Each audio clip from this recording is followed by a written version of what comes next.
नमस्कार, मैं हूं आपके साथ मेनका चौधरी। भारत ने किया एक बहुत बड़ा एक्शन लिया पाकिस्तान में आतंक के खिलाफ और वहां पर 9 आतंकी ठिकानों को नेस्तनाबूद कर दिया गया।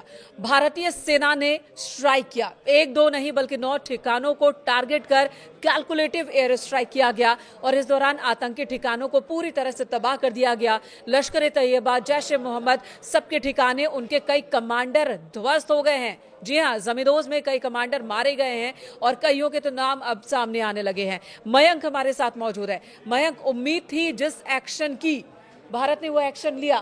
पूरे देश को जिसका इंतजार था वो हो गया है। पाकिस्तान पर बड़ी एयर स्ट्राइक हुई है और जैसा कि आपने बताया कि 9 ठिकाने पूरी तरह से तबाह हुए हैं। ये 9 ठिकाने वो हैं जो टेरर कैंप्स थे, जहां से आतंकी गतिविधियां चल रही थी। उसके ऊपर भारत ने बड़ा मिसाइल अटैक किया है। राफेल बताया जा रहा है कि जो फाइटर प्लेन है, फाइटर जेट है, इसमें जो स्कैल्प मिसाइल्स लगी हुई हैं, इससे जो है वो अटैक किया गया है। दूसरा LMS स्कैल्प और हैमर इस्तेमाल किया गया। जो बम्स होते हैं उसमें उसका इस्तेमाल किया गया है, स्कैल्प का इस्तेमाल किया गया है और टारगेट को एग्जैक्ट लोकेट करके LMS सिस्टम का भी इसमें इस्तेमाल किया गया है।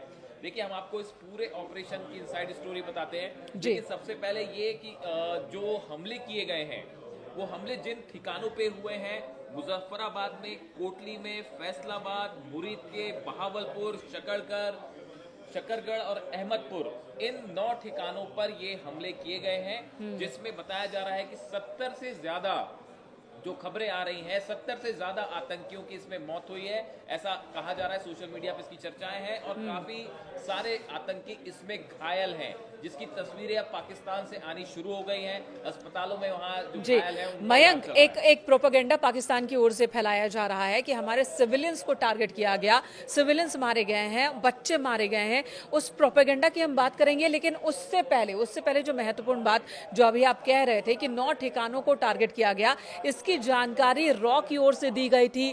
लगातार निगाहें बनाई गई थी, सेना की ओर से निगरानी की जा रही थी। इन ठिकानों पर हलचल बीते दिनों कैसी रही, कौन कौन से कमांडर आ रहे हैं, कौन बाहर निकाले जा रहे हैं, हाफिज सईद को कैसे लाहौर के सेफ हाउस तक पहुंचाया गया उसके इस ठिकाने से, इस पूरी जानकारी भारतीय सेना के पास थी और पीएम को यह जानकारी पल पल की दी जा रही थी और इस ऑपरेशन की भी मॉनिटरिंग कर रहे थे प्रधानमंत्री। देखिए, जो अभी इंफॉर्मेशन आ रही है कि जब ये अटैक हुआ उस समय अजीत डोभाल जो थे वो इस पूरे ऑपरेशन को लीड कर रहे थे, भारत के NSA जो है, और उनकी एक टीम थी।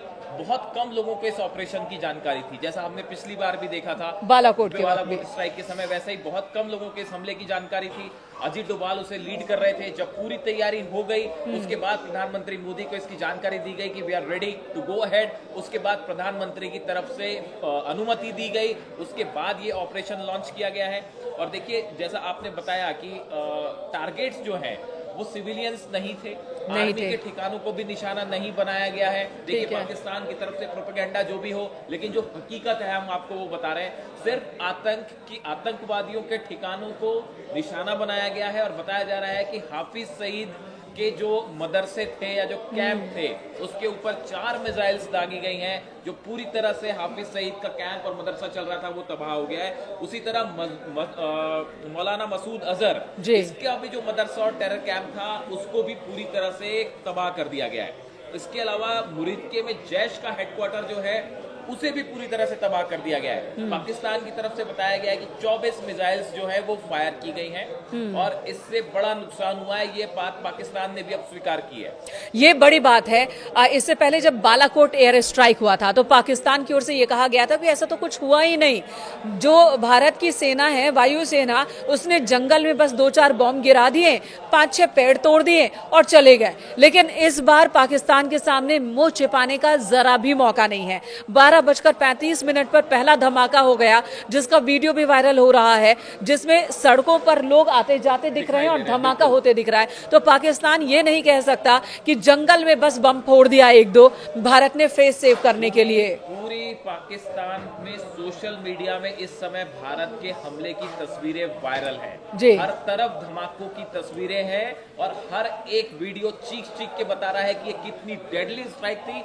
एक बार फिर से हमने पाकिस्तान को बता दिया है कि पहलगाम का अंजाम क्या होगा और ऑपरेशन का नाम है ऑपरेशन सिंदूर। इसका नाम ऑपरेशन सिंदूर क्यों लिखा गया वो हर भारतीय जानते हैं। और जिस तरह से जो इस हमले को अंजाम दिया गया था, उसका जो नतीजा पाकिस्तान को भुगतने की बात कही थी, वो होता दिखाई दे रहा है। पाकिस्तान के आतंकी कैंप्स को मिट्टी पे मिला दिया गया है, जो कि भारतीय प्रधानमंत्री ने कहा था। और बिल्कुल, और पाकिस्तान की सेना को समझ लेना होगा कि भारत से पंगा लेना अब वो बात नहीं है जो भारत पहले का भारत होता था, जो कहता था, निंदा करता था और कहता था कि हम तो कार्रवाई करेंगे। अब का भारत कार्रवाई करता है और आपके घर के अंदर जो लोग मौजूद हैं, जो आतंकी गढ़ है, उस पर स्ट्राइक करता है आज का भारत पूरी स्ट्रैटेजी के साथ। पाकिस्तान के सामने की जो चुनौतियां हैं उसकी भी बात कर लेते हैं। पाकिस्तान बहुत कोशिश करेगा ये बताने की, जताने की कि हम पर भारत अत्याचार कर रहा है, उसने युद्ध की शुरुआत की है, लेकिन पाकिस्तान के सामने इस वक्त की जो परिस्थिति है, ना वो बचाव कर सकता है।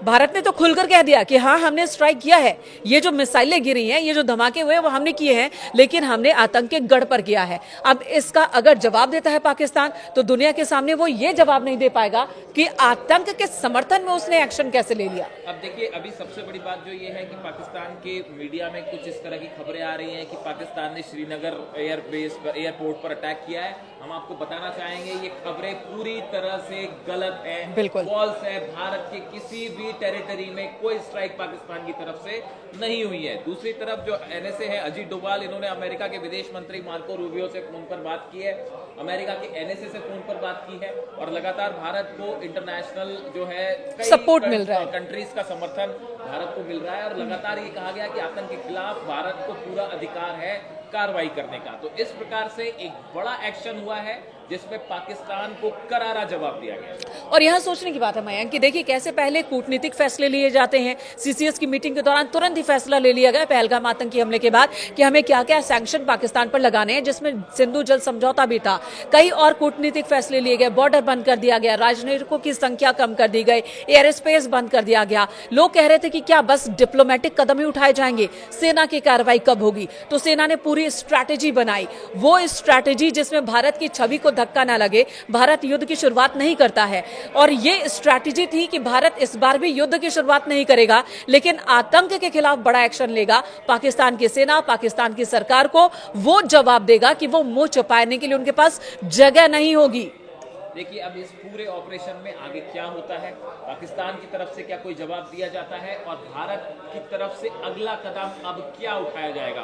देखिए, सेना की तरफ से प्रेस कॉन्फ्रेंस होनी है जिसमें इस पूरे हमले के बारे में डिटेल में जानकारी दी जाएगी।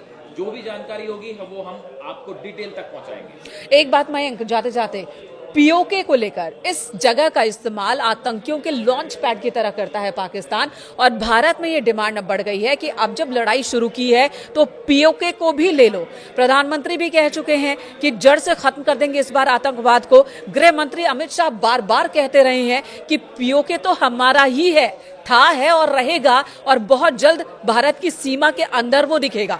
यानी कि जो कश्मीर है 2 टुकड़ों में बटा हुआ, वो एक दिखेगा। तो क्या इस तरह का भी कुछ दिख रहा है क्या? अभी ये आज जो कुछ हुआ, ये सिर्फ एक हमला है।